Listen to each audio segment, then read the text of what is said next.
and welcome. Yes, I bought myself a camper. A camper with a lot of work to do on it.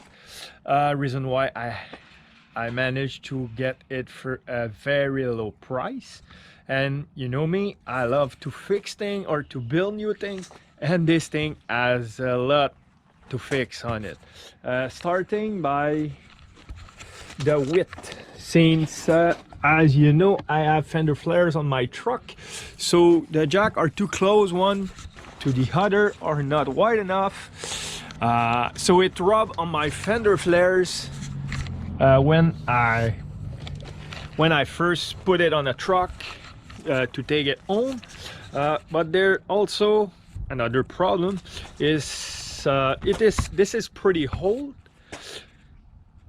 And now the new trucks or the bed sides are way higher than the old trucks. So this section is not high enough.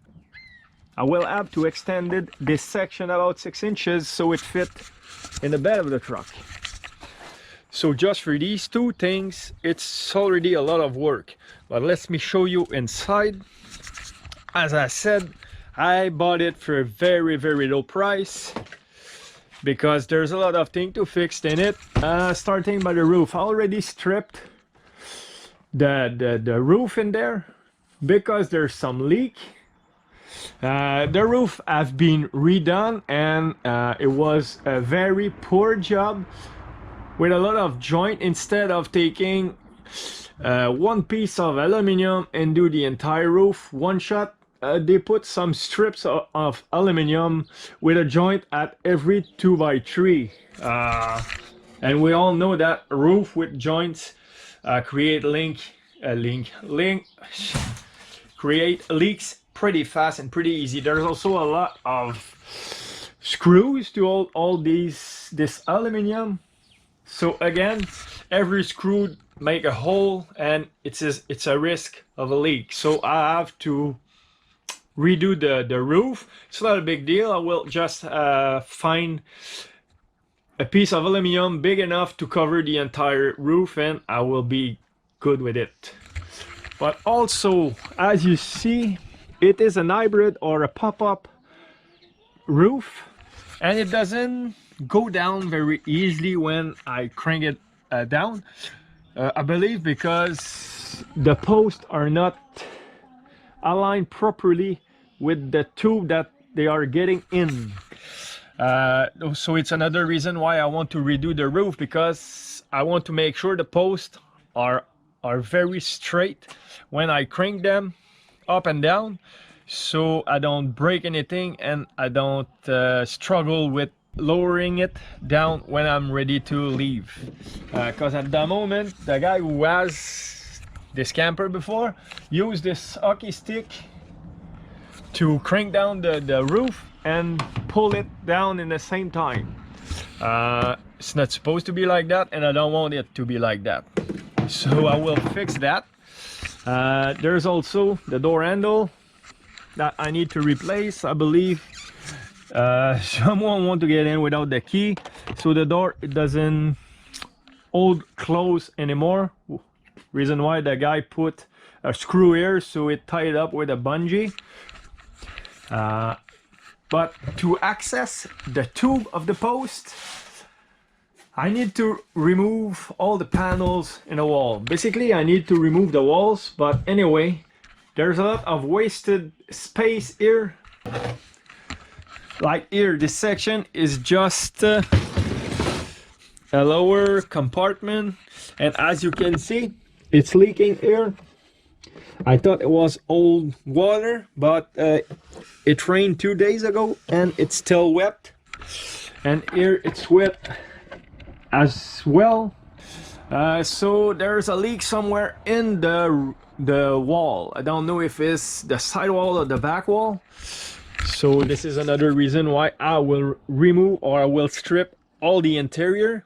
I will be able to see the cable of those jack and see if everything is in order, if something need to be fixed or something need to be greased. But anyway, this will be a pretty big job, but it's pretty well equipped. I have a 12-volt fridge. This is a propane heater. There is a water tank in the front with a 12-volt pump for the sink. And I have a cooking top.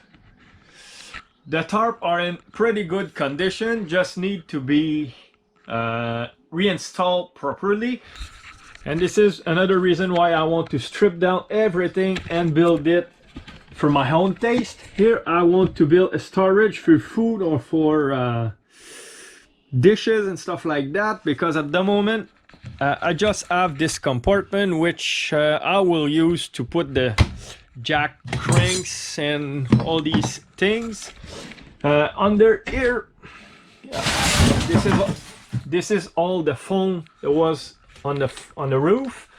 I have just this little area here. You can see the side of the furnace with the tubing for the sink, and I have a little dryer here. So I don't have a lot of storage, and I don't want to carry dishes and all that stuff every time I want to go camping from the house to the camper every time. So I will build some storage here so I can let the dishes in the camper in all time with the usual stuff, utensils, salt, pepper, these kind of stuff. So I will strip everything. So let's jump to it right away.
Here. Oh, very wet. Very wet. Oh shit. Come and look at this. Look at my screwdriver here.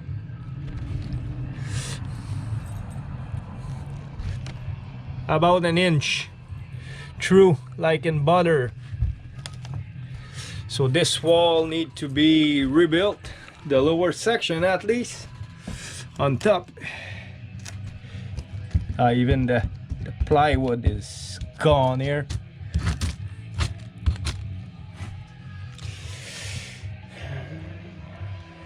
Well, about this one is good. Here is good as well. Not the bottom though. Installation. Okay, from here it's dry. Here start to be wet a bit. Here, the bottom of the wall, yeah, it's all scrap. So I need to replace from under the window. If I want to be safe from here till there, need to replace those posts. Problem is, I believe the aluminum outside is screwed on the post, so if I pull on the post I will ruin the aluminum outside. Unless it just stick to it, I will go and see on the aluminum side before pulling anything out of there. But definitely that all the corner need to be replaced. Can see some moisture here, part condensation, part rain from 2 days ago. So I believe this is the problem. This is why the roof doesn't want to go down by itself, because there's so much rust in there.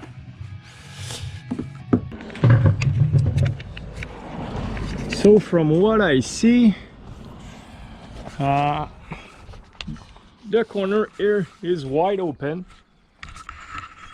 so water probably come in here, but also around marker lights and around the clip that hold the top or lock the top, because here is just a flat aluminum piece. So unless it get in by the all of this screw bolt, there is no more place that the water can go. And around the windows still look pretty fine to me.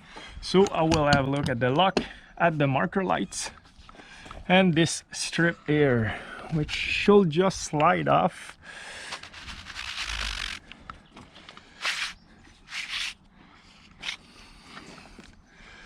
I will remove this corner.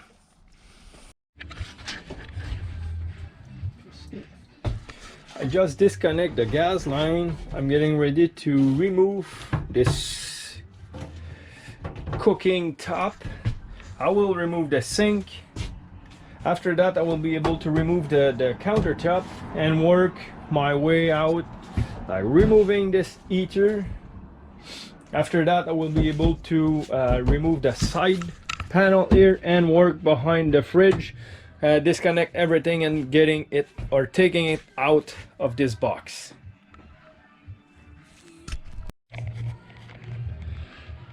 Hey, now a little recap. This corner has a big problem. I already talked about it. Here I have it been wet before, but it's not wet now. And it rained 2 days ago. I removed the insulation, it's fine, everything is dry behind. I need there's the surrounding of the bed that left to remove or to strip out, and have a look at the corner, especially this one. It look wet. I'll see when I'll be there. I don't need to remove it because not yet, at least, because I will remove this bulkhead and see what the cable look like. I found the mechanism for the post and everything. It's very rusty. There's been a lack of maintenance in all of this. It's pretty similar to a winch for a boat trailer. The cable can be adjusted here. I won't bother touch it just yet, but I will grease everything after. I will remove all the bulkhead because I want to have a look at every cable. Actually there's only one cable that's going through all the posts, but I want to have a look at the cable all the way and see if it's touching a wire. Like here it's pretty close, and I want also see if the cables is in a good condition. As you see, I removed the fridge. There's a big mess in the wiring. As I mentioned earlier, there was a battery here, a 12-volt battery here, where the guy was connecting everything, even the parking marker or the parking lights on the camper, outside of the camper. This side look pretty good. There's no mark of water. There's a little wet here. It's because when I disconnect the hose, some water leaked there, but it looked pretty dry even. Behind the fridge, There's no water here. It's underneath. I can see now the bolt for the jack that I wanted to reach. There was some kind of ugly hole here in the front panel for the wiring to get out, with a switch poorly installed and a hole here with no grill, no nothing. So what I will do first, I will rise this because there's a kink here. I don't like it. The pump for the water is just loose there, so it might make a crazy vibration when it turns on. So I will rise this tank so I'm avoiding the kink in there. And when I will reinstall everything, I will make some inches in the countertop, or I don't know how I will do that, but I want to have easy access to this winch here, because I want it to be greased periodically, so I don't have any problem with the winch, with the winch itself, and with the cables, with the pulley. I have a pulley in every corner, as I showed you earlier. I don't trust this pulley, so I will have a look at it, make sure there's no loose in there, because seems like a very cheap pulley to me. Obviously it's not something that's spinning at 30 miles per hour. It's just rising and lowering the top, but anyway, it's need to work fine. But for now I will remove the bulkhead there, so I can have a good look to the cables and the pulley.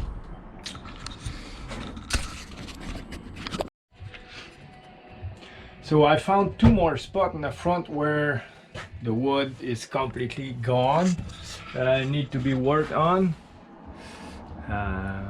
This plywood is gone. I need to replace it and find the leak. Probably is coming from the front corner, the left front corners. Means the 2x2 were already pretty gone as well. I need to remove this bulkhead, but the right corner, the right front corner, is gone as well.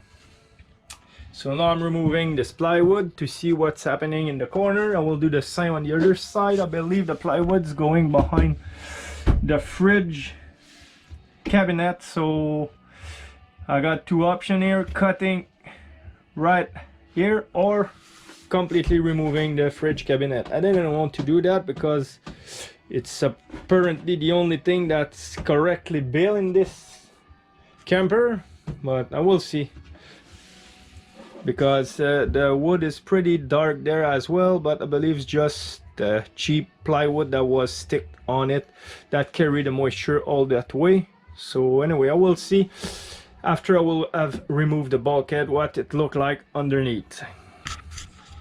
So stay tuned. Okay guys, another update. I decided to remove the fridge cabinet simply because as I thought, it is a one-piece plywood on each side instead of studs, and the reason is it needs to be strong to hold the front of the camper. So looking at this, I don't know why when doing this they haven't done that for a full 8 feet sheet of plywood. It is half-inch thick, I believe. So since I need to remove it, I will obviously need to move the car and install two legs under the front of the camper, so when I will remove it, it doesn't go down or it doesn't break under the weight. Obviously the roof is holding by the jack, and the jack are on the back section of the camper, so there's no weight in the front caused by the roof. It's only the weight of this stand and the top of the wall. I don't think it will fail, but I don't want to take any chances and bend my aluminum on the sidewall and having to redo the sidewall as well. So for this reason I will do two legs, put it in the front of the camper underneath, so it hold this weight. And after that I will be able to remove those two side plywood so I can see the damage caused by the water. I didn't to be honest, I didn't expect to have that many leaks in there. I suspect, when I first look at this camper before I buy it, I suspect a leak in this corner because there was a door in this area, so I was able to see inside and see that the plywood did add some water leak there. So I expect that corner to leak, but I had no idea the front of the camper would have leak as well. So I will still work this out. I will fix it. It's not like it will cost a lot. It's just a lot of work that I didn't expect to have on this. This will be it for now. Please don't forget to subscribe to my channel and hit the notification button so you will be notified as soon as I will release the next part of this camper project. So on this, I wish everybody a great day and see you later. Bye.